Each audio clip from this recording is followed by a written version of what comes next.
There we go. Okay, now it says right. The easiest fishing knot in the world. You put your line through the lure, you bring it back. You cross it under and make a loop. Put the loop through the hole. This is just a simple slip knot that you could pull out easily.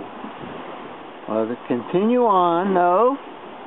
Put it under, make a loop, put it through the hole.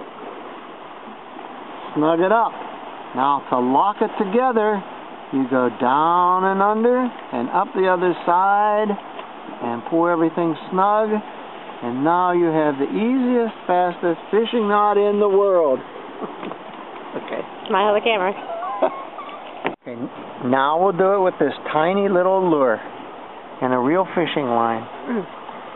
Line goes in,